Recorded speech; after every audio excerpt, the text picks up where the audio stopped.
Hello everyone, and welcome to another Pathfinder adventure card game scenario. We are with the character Drelm over at the Scorched Obelisk. This is scenario 2.2, and this is Drelm's third attempt at closing this scenario. The location is the Scorched Obelisk, where at this location, when you succeed at a check to defeat a Bane by 4 or more, you are dealt 1d4 electricity damage. Alright, so Drelm, looking at his hand, let's see what he has here. He doesn't know. The first thing he's going to do is cast Sands of Time. Well, I guess the first thing we need to do is advance the Blessings deck. It's a Blessing of Thoth. Okay, now we have the Sands of Time. So we'll display this card next to your location. So we can add 1 die to checks by characters at this location to defeat Banes that have the Construct or Undead trait. Okay, so we'll put that there. And now, let's see, we have a weapon. We will go ahead and explore. Okay, we get a Skeletal Jackal. So, this is a Combat 8. He's immune to cold, mental, and poison. If the check to defeat has the piercing or slashing trait, and we are going to go ahead and use this Falcata. Actually, you know what? I don't think we are, because we don't want to deal with this Scorched Obelisk. We're going to go ahead. And it says here, since it's an undead, we're already adding 2d10. And we're just going to do this as straight up melee check. So it's going to be a +4 to this modifier. Okay, so the good news is that we completely destroy the Skeletal Jackal with simply a melee check with no weapon involved. But we trigger the Scorched Obelisk. So we have to roll d4 and take that much in damage. Okay, so unfortunately we take 2 points of electricity damage. There's nothing in Drelm's hand that can help him with that. He's going to go ahead and he's going to lose the embalming fluid and the Thaumet Clansman as damage. So that goes to his discard pile. He will recharge his hand. He gets a Blessing of Khepri, Speak with the Dead. Alright, so now we're going to advance the Blessings deck. It's a Curse of Daybane. So Drelm now has that curse. Starting his turn, he does now have the Speak with the Dead spell. So it says, when a character at your location defeats a monster, display this card next to your location. So once again, I'm having some issues with the timing of this spell. To me, it's like you have to do it right after a monster is defeated. I mean, it's a great spell. It will definitely help out Drelm in this scenario. So, I'd like to play it, but I'm going to have to keep it in my hand for now. We will go ahead, and since the top card of the Blessings deck is a Blessing of Thoth, even though we have the Curse of Daybane going for us, we are able to explore. So we will. Okay, we get a Trapped Locker. So, let's see. It's Dexterity Disable 9. Well, Drelm, this is a trap, so since it's a trap, he can add his Divine Skill, which is D8, and he can do his Disable, which is another D8 plus 2. So I think we'll go ahead and we'll do that. We are going to add 2 to this roll, so we're doing the Disable check, adding 2. Alright, so we rolled a 4 and a 6, so we rolled a total of 12, and we only needed a 9. So 9, 10, 11, 12. So it says, when you succeed at check to defeat a Bane by 4. Okay, so we just under the wire there. So we only needed a 9, and we rolled 10, 11, 12. Okay, so we are good to go. So we defeated the Trapped Locker. We did not set off Scorched Obelisk. And if defeated, draw an armor from the box. Sweet. So shuffling up the pile of armors here. One last shuffle for armor. Let's go ahead and cut these in half. And in the Trapped Locker was the Tooled Crocodile Skin. Okay, not bad. We're going to add that to Drelm's hand. And what we will do, and it says here, one of the cool effects is that if proficient with light armors, you may recharge this card when you reset your hand. So what we're doing now is we don't have to reset Drelm's hand. I mean, his hand size is 5. So I think I'll go ahead and reset or recharge that card. And I'm going to, let's see, I'm going to toss the Death Grip spell. I don't think I'm going to need that. Tossing that, resetting his hand. Alright, we will advance the Blessings deck. It's a Blessing of Bastet, so even though we have the Curse of Daybane, we are able to explore. And we find the Crocodile Skin Armor. So Drelm's Constitution is just a d6. Rolling a d6, we get a 5, so that's not enough. That boon is banished. We do want to reset Drelm's hand. We're going to toss a weapon, draw a card. Okay, we get a Blessing of Pharasma. Not bad. Advancing the Blessings deck, it's a Blessing of Horus, so we can explore. And we acquire, well, we don't acquire, but we have the Blessing of Nethys. Okay, so this is actually going to be very beneficial because we're going to be able to examine cards in the location deck, which will help us defeat the villain. So what we're going to do, it's a Divine 5. Drelm has a Divine D8 plus 3. So we're rolling a D8 here. So we rolled a 1. We really want this blessing though. So we're going to use the Blessing of Khepri. So we can turn that 1 into a 6. So we do acquire this blessing, and we're going to use this blessing now on this different check to discard this card to examine the top 2 cards of your location deck, put them back in any order.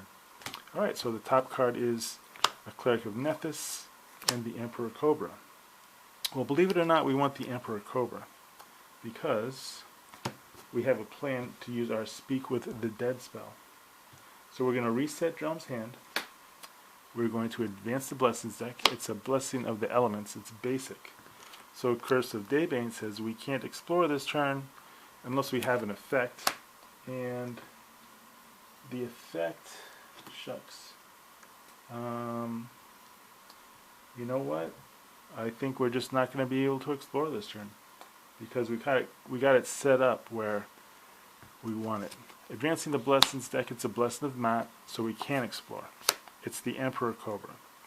So if the check to defeat has a cold or fire trait, add 1d8.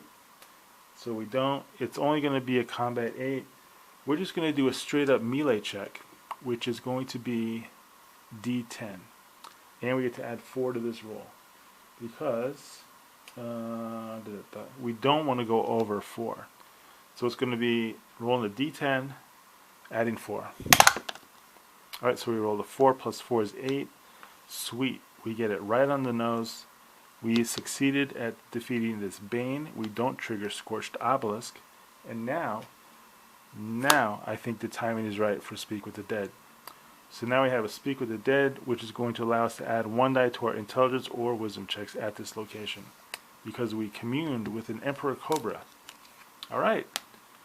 It's looking good for Drelm. I think he's going to go ahead and maybe close out this location. Advancing the Blessings deck, it's a Blessing of Bastet, so we can explore. We know it's going to be a Cleric of Nethys. So, alright, and this is actually going to be really good in helping me defeat that villain. Wow, this is actually very beneficial. It's a Charisma, Diplomacy, Divine Knowledge. Well, Drelm has a Charisma D6.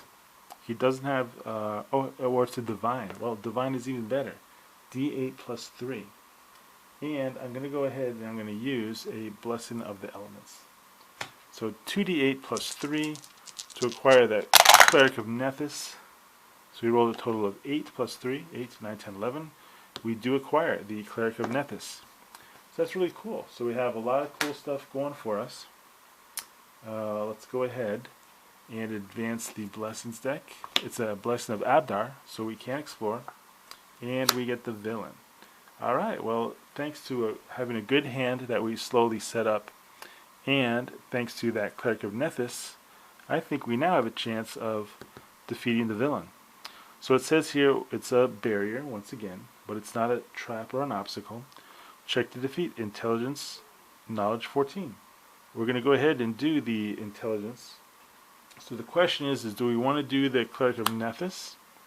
We can add plus 2 to the roll, thanks to the Cleric of Nethys.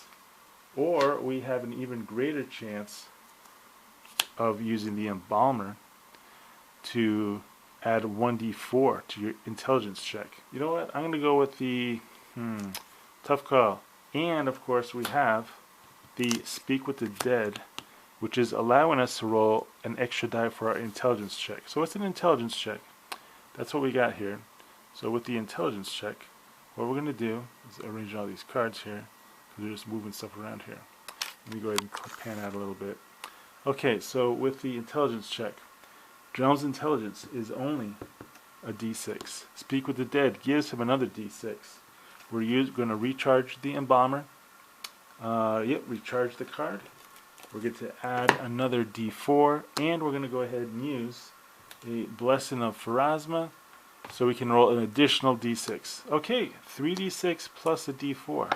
We get to add, actually, so we're using the d4 instead of adding a plus 2. Okay, so let's go ahead and see what we get. Alright, so we get 10, 15. Glad I used that d4. Check that out. So 10, 15, 19. So we only needed 14. So we actually succeed at defeating the villain. Well, awesome. And it took us 3 attempts, but it was very challenging. We do defeat it by over 4, so we have to roll for the Scorched Obelisk, which is a 1. So we take 1 point electricity damage. We'll go ahead and have the Cleric of Nethys get zapped. But what is awesome is that the villain has been defeated and the location closed. Alright, well, it was really cool. I mean, hopefully you've enjoyed Drelm's 3 attempts through that location. But I really like a challenge, and that certainly was. I mean, it's interesting how it did require a lot of the correct card combinations, and at the very end he had the Cleric of Nethys. He didn't end up using it, but at the same time, it's still pretty, just really enjoy how that whole adventure played out. So what we're going to do is we're going to go ahead and do Drelm's deck check. So I'll go ahead and get his deck in order here. Let's go ahead and see what he's got. So there's his weapon. That's his loot item, the Hand of the Honest Man. Okay, I like that card. I mean, it did help out here. Sands of Time. There's that. Some of the blessings he's got. He earned a Blessing of Nethys that game. Pretty cool. So this is the state. He got the tooled crocodile skin armor. So he's got the cool thing here is that Drelm. Let me go ahead and zoom this out a little more. Oops. Technical difficulties. I guess that's as far as it zooms out. So this is the state of Drelm's deck. I know you're not able to see everything there. But let's see. Let's go ahead and see what the reward. The reward for this scenario is we unlocked this trader, Shahrazad, who offers weapons that have the melee trait. So we can have the option of visiting Shahrazad.